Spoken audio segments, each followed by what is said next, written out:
given just today, not at the general conference, I feel like I'm the only global Southian, as much as it goes global Southian for a dual citizen today, and I'm almost the only female voice today. So I'm gonna take my right to be a little bit more radical, a little bit more open, and at the same time more compassionate. So the first little thing I want to say, I'm not very sure about the assessment of Turkey being a democracy still. If you do have the political opposition in prison, the leaders of the opposition party, you imprison them for years without any actual court case. That's not typically what we still consider democracy. We would, in democracy theory, I would clearly say it's a failed democracy because there is no freedom of speech, there is no freedom of assembly, and the political opposition is in prison. I myself haven't been to Turkey for 6 years because I do fear that they're going to put me in political prison for free speech issues.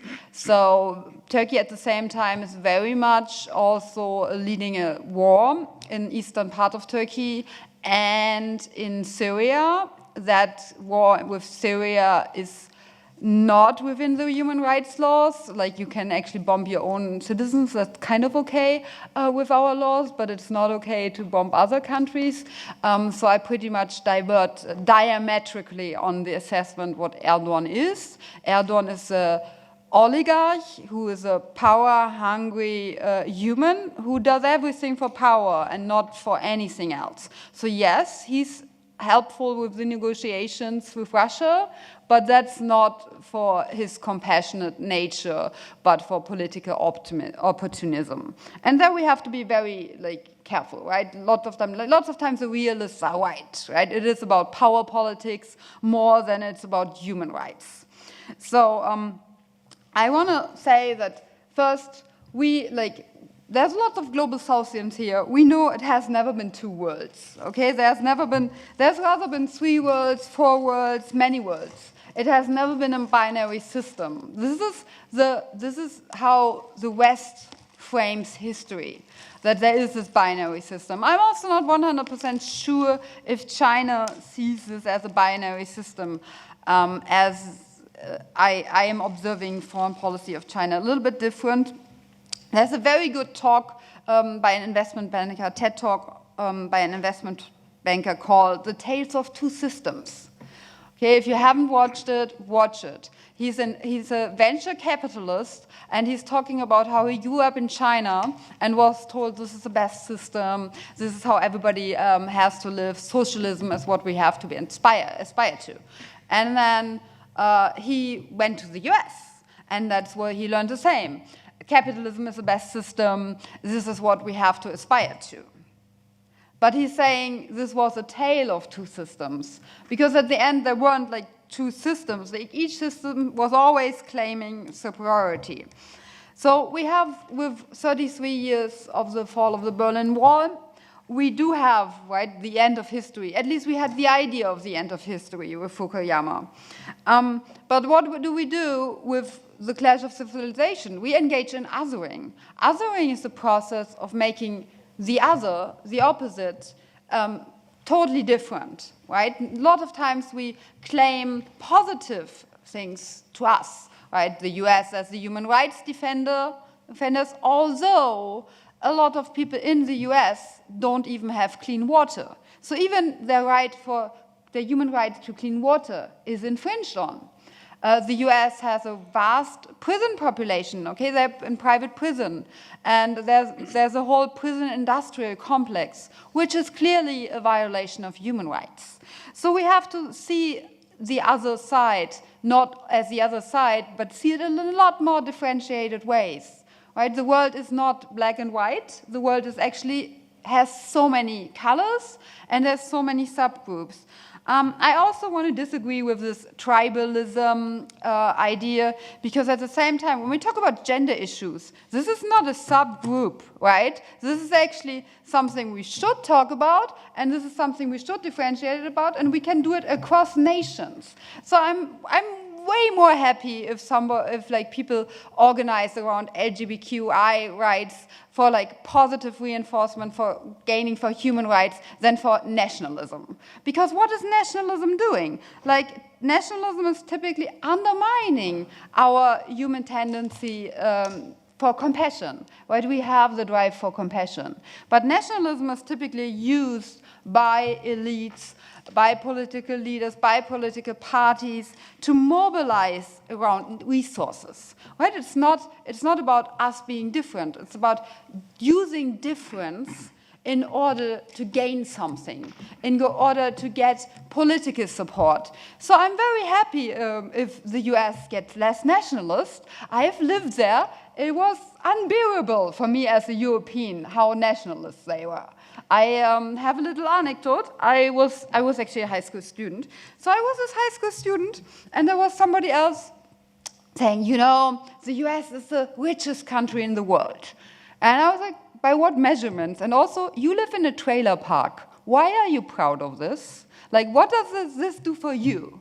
So anything that I'm like a passionate internationalist, right? This is why my speech is called One World, because this is the only way how I think we are going to get to successful diplomacy, when we recognize our common humanity instead of block thinking.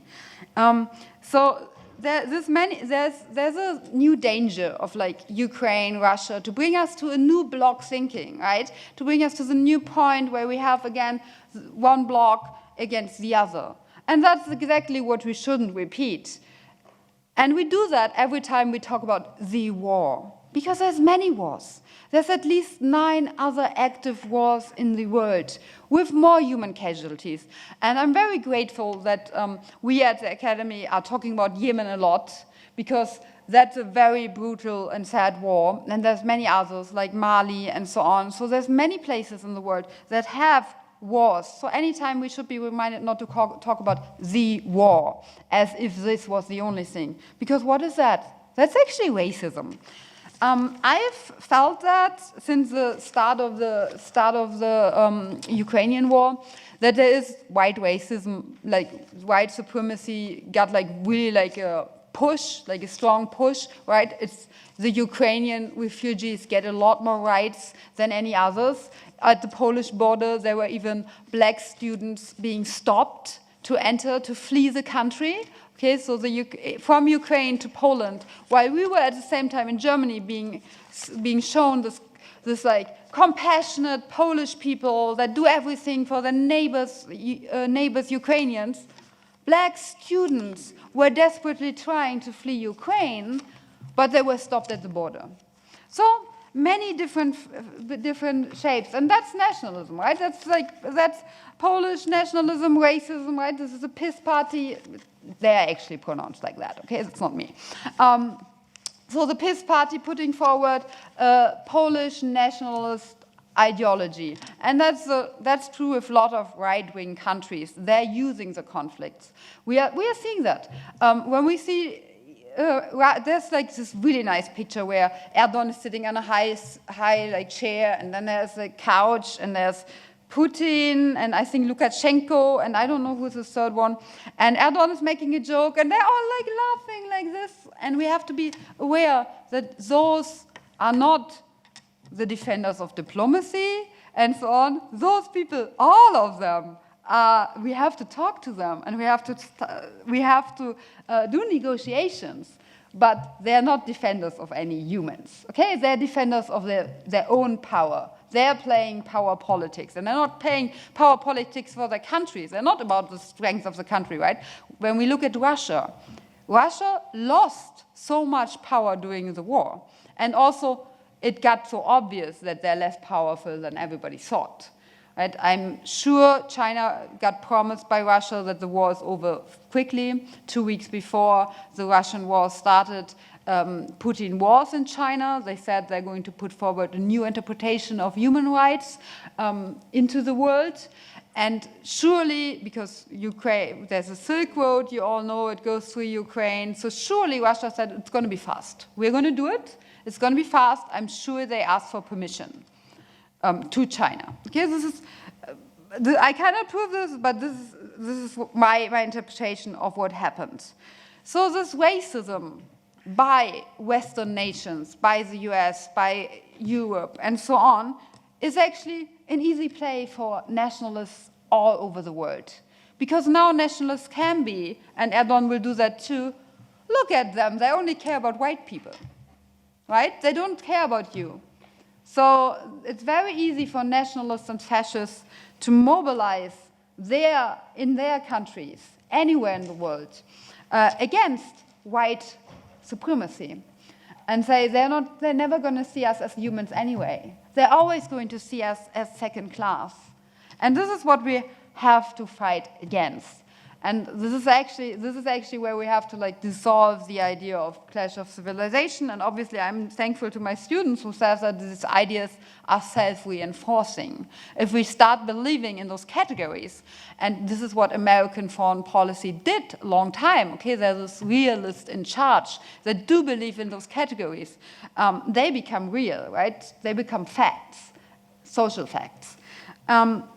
So easy play for nationalists. I also want to come back to the idea of that there is one block that is for freedom, the capitalist one, right? That's the freedom one. And then the communist one, those were for unfreedom. And when we hear the word freedom all the time, we should ask us, what freedom? Whose freedom? What kind of freedom are we talking about?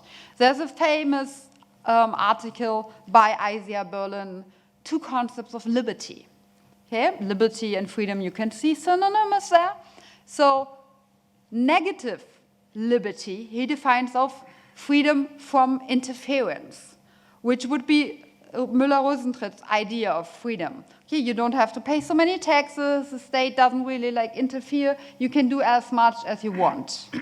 There's a very famous saying by Rousseau, who says that the freedom protects the strong, the law protects the weak.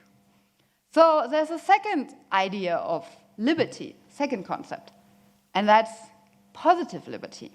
Positive liberty would be something like schooling, healthcare system, and so on, because when you're sick, what's freedom, right? When you can't read, what's your freedom to vote? It doesn't mean anything. So at the same time, those two concepts of liberty are in tension, because if you don't pay taxes, we're not going to get healthcare, we're not going to have schools. So all those like parts you do need for emancipation do infringe on negative liberty or negative freedom, however you want to see it. So if we do hear a lot of talk about freedom, we have to ask whose freedom? And when we talk about capitalism, it's a lot of times the freedoms of the rich, right? The freedom to buy whatever you want, which is only a freedom if you actually have money. So all this market freedom is not a freedom. And in German history, what we did really wrong is it was not really a reunification. It was an overtaking of one side of the other side. There were a lot of good elements in Eastern Germany. For instance, they were way better educated than me. Okay, they had so much better education. But there was no drive to be like, let's look what worked here, what worked there, and maybe take the education system and make it the education system for the whole country. No. Instead, now we all got our education in inflationary education, okay? The whole education system got worse. So we have to go forward with a little bit of humility when we look at other countries and see it as in multiple colors as it is. Every country will have good aspects and bad aspects. By the way, I do think China is one of the most capitalist countries I've ever visited. So the whole deal of still calling them communist China, as a political scientist, is not okay for me. As a politician, I understand why we call them communist China, because that's how they call themselves. So it's kind of respect to call them that, but careful. So also, capitalism demands neocolonialism. Okay, capitalism demands expansion into all worlds. So the global south cannot be free in a sense when we like have this, I don't know, somebody did extreme capitalism, what was it? One of you made an exaggeration of capitalism. In any case, the chances for good governance and human rights do not depend on like how we see those two systems, right? They depend on us like overcoming this idea that one system is good and one system is bad. And Professor Köhler a lot of times like points at the hypocrisy of mostly the West, because we are louder, I guess. But the same hypocrisy we find sometimes in like this new wolf warrior diplomacy of China, although they at least don't have this like cultural colonialism and so on. So my whole point about like saying one world is that we have to see each other as humans in order to like talk to each other. We cannot see each other as a representative of a country, and we cannot like do this like blanket assessment of this country is this country is that. Particularly also because they're historically situated, which was really clear with like Ukraine, right? Ukraine, multi-ethnic country in 2002. Now it's presented as a homogeneous, very nationalist country. So freedom is an empty concept unless we fill it with something, okay? Unless we are willing to talk about human rights. And to talk about human rights at the very basic, right to food, right to water, and so on, and check, do they fulfill that? And do talk about the right to free speech. Without the right to free speech, can we still call something a democracy? We can at the same time have, like I lived in China, and I felt I had more free speech than in Turkey. The Chinese government was not harassing me. I was teaching philosophy. Nobody came and controlled what I said. In Turkey, not so much. But Turkey is a European ally, right? Turkey is a NATO member. So now Turkey is presented as this like nice place, good. Our foreign minister, Annalena Baerbock, no, I'm saying Angela. Annalena Baerbock said, oh, our great partner, I'm finally meeting the other foreign minister. This is politics, right? But we have to differentiate that from how we want to achieve diplomacy. So, clash of civilization, I don't really think so. At the same time, I think there's a huge drive from the right wing. Like, as I said, I would actually say Italy is a huge problem. I do see fascist tendencies. I do see, for some politicians, a continuation. I mean, they're even related to Mussolini. So I would be very careful in assessing Italy as not dangerous. I think also with other countries, we have to like acknowledge that there is a strong right wing, right?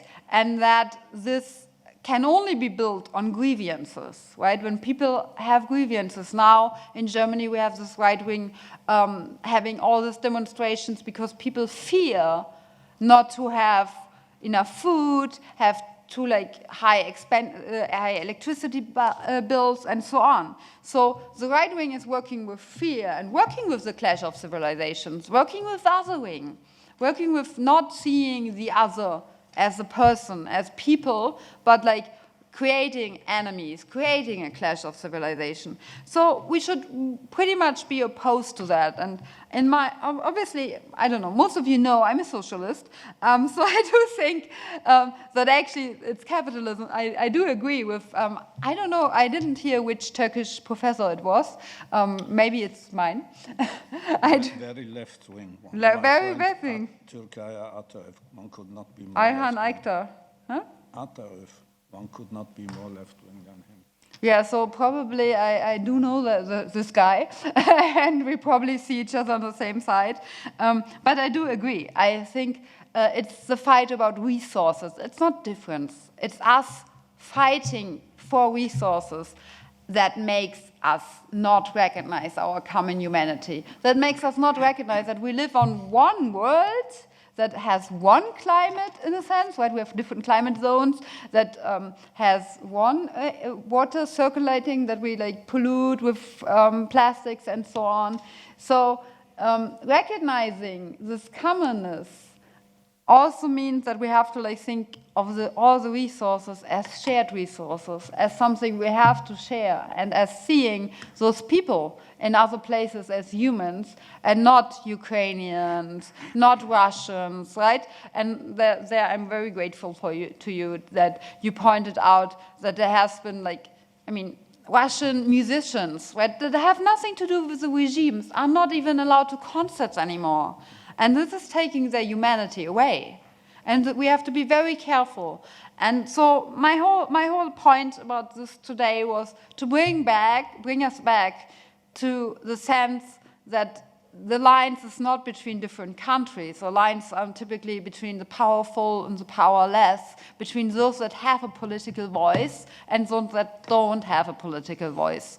So not to see this as like little countries that are artificial, right? When you look at a globe, those are all artificial lines, but to see it as one globe. And this was a very important point about when we had the first picture of the world, when like this astronaut sent back the first picture of this little blue, beautiful planet that seems so vulnerable, right? It's like such a small thing. And to like that we always are reminded that we are here together. This is our common space. The resources are common. The lines that somebody draws, that the oil mine is on one side and not on the others, they're artificial. Okay? They're used for exploitation. They're used to make profits. But profits should not be over people. So thank you very much.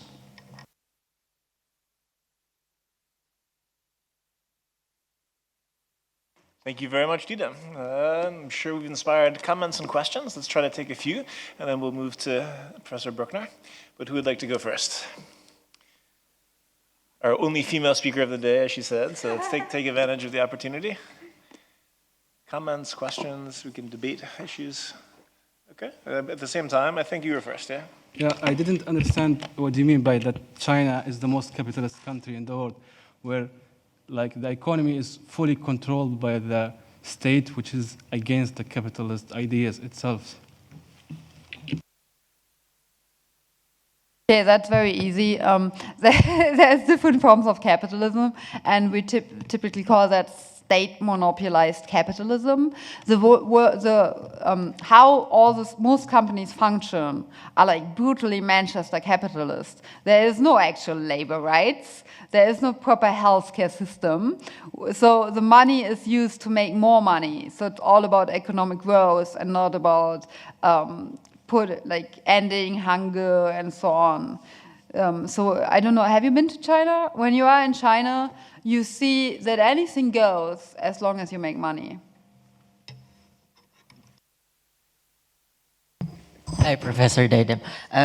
My question is, you mentioned about your point as between the lines are between the powerful versus the powerless, the ones with the voices versus the ones without. So my question is, coming from, for example, we're here in Germany at the moment, and we know that Germany has some leverage, some powers, and it has a voice. How can we support those who are powerless or those who are voiceless in this kinds of dynamics, just to make sure that nobody is left behind, so to say? That's a wonderful question. I'm asking that to myself every day. I think those that have a voice have to take the privilege to be honest and to talk about it, and not to be scared of the backlash. Because obviously, even more like when you look at the US politics, the media is dominated by a certain point of view, right? Now we have lots of people being critical of mainstream media, maybe sometimes into this conspiracy direction. That's dangerous too. But we have to, every time I'm trying, every time I can, I try to also use a step and be a voice for those that don't have a voice. I think it's very difficult. One thing would be like really the fight to get money out of politics, which is a huge problem in Germany too. I don't know if you're aware, but the Annalena Baerbock's office manager, so like head of the office, he just went to RWE, which is the biggest coal mining operations in Germany. So the connections between, we have to like openly, transparently always remind and like talk about the connections between money and politics and try to weaken any influences, because it can't be, right? This is undermining democracy if money is speech. So that would be my little bit answer, but one day we are going to make a workshop and like talk about how the Global South gets a voice through us, maybe. Sounds good. No, thank you very much. Let's take this opportunity to express our sincere gratitude. Professor Didem Aydurmus.